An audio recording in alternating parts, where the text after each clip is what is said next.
Hello Virgo, Sun, Moon, Rising, and Venus signs. Kamusta kayo? Sana po nasa mabuti kayong kalagayan. Welcome back po sa Star Tarot.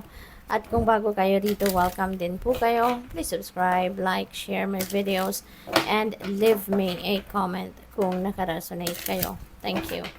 So, tignan natin kung ano yung mga messages para sa'yo. We have the Ace of Cups, napakaganda, Virgo.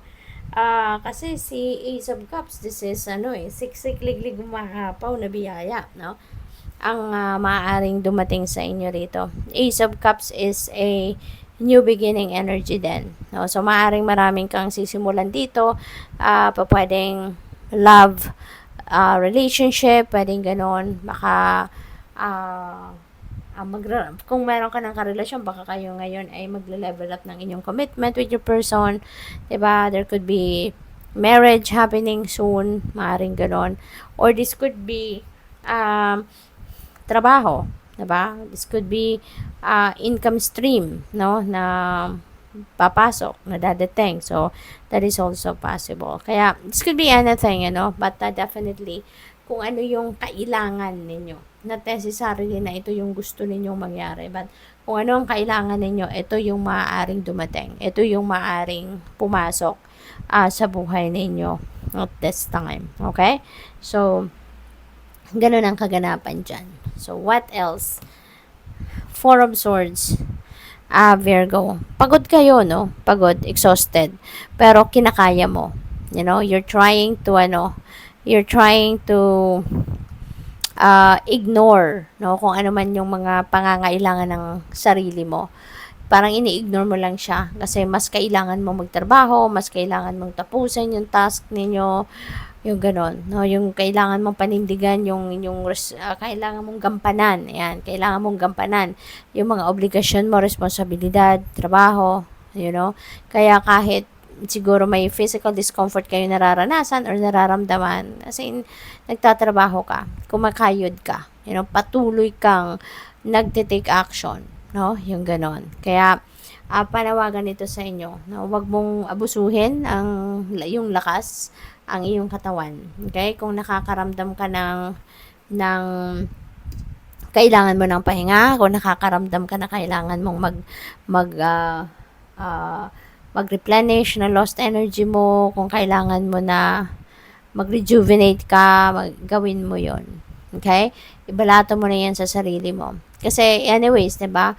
Kung sabihin natin wala kang panahon para alagaan ang inyong sarili, wala kang panahon para matulog, no? Tapos maghihina ka, syempre, kasi kung kulang ka na sa kain or kumakain ka din naman pero hindi naman masustansya, kulang ka sa pahinga, kulang ka sa tulog, 'di ba? So, ang ending nito, hindi ka rin 100% na healthy, hindi ka 100% na malakas, 'di ba? So, maano din, no? Maapektuhan din yung trabaho mo, yung performance mo kasi you can't be 100% din, 'di ba? Sa trabaho mo. Kaya mas magandang unahin mo muna yung sarili mo, magpaka-healthy ka, 'di ba? Magkaroon ka ng quality sleep, magkaroon ka ng masustansyang kinakain para malakas ang inyong pangangatawan, prioritize your well-being. Kasi para when you're in good shape, when you are in good health, edi walang problema, 'di ba? Kahit gaano kadami ang gagawin mo, naka-line up, nagagawin, kayang-kaya mo 'yan. 'Di ba? And you can do the job 100%, no, na magaling, 'di ba?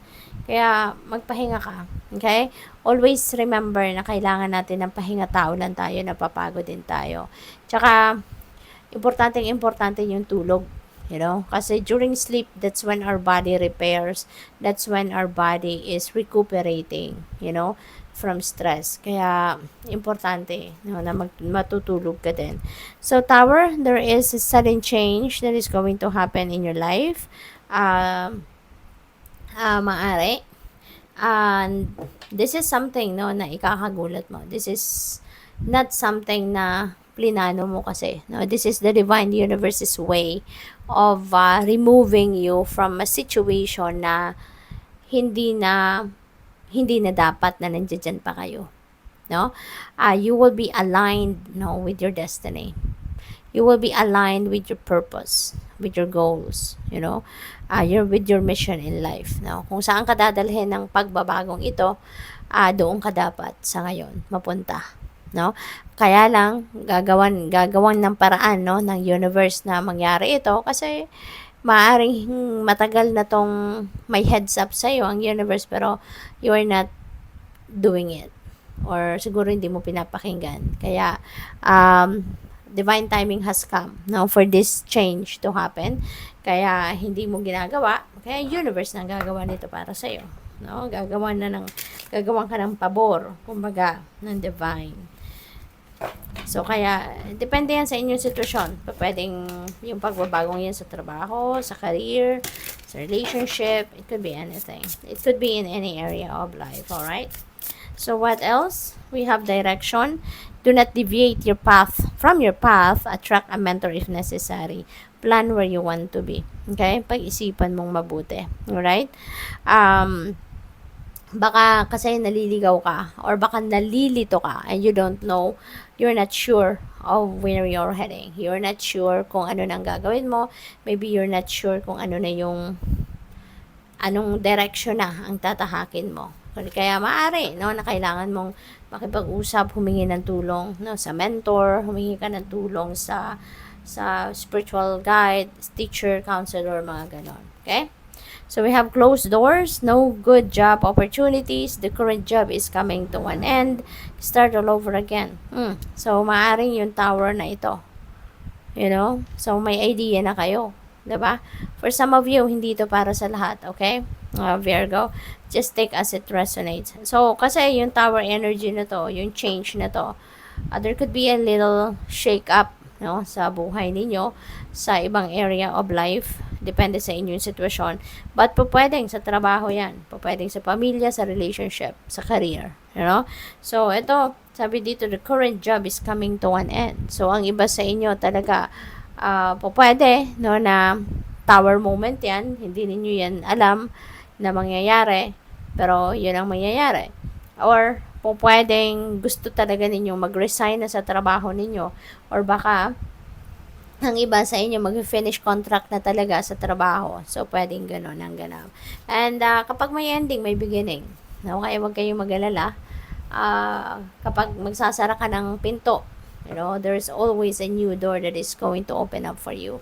Kaya, at saka, kung ano magbubukas para sa'yo, kung ano yung bagong magbubukas para sa'yo, that is something na mas mabuti, no? Mas beneficial for you compared sa dati.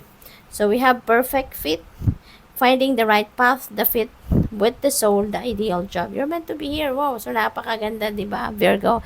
Tignan mo, magsasara ka ng pinto sa trabaho mo sa ngayon. You are leaving your job. Tapos, you are finding the right fit para sa'yo. The ideal job na gusto mo. At tapos, sabi sa'yo ng spirit dito, you're meant to be here. See? Napaka-exciting nito. Diba? Kung ano man ang trabahong iiwanan mo, aalisan mo, or tatanggalin ka, whatever the case may be, tignan mo kung anong kapalit. Your destiny. Diba? This is the work that you are destined to have. Kasi perfect fit ito. This is your ideal job and you are meant to be here. So, good luck. Thank you for watching. Love and light. Namaste.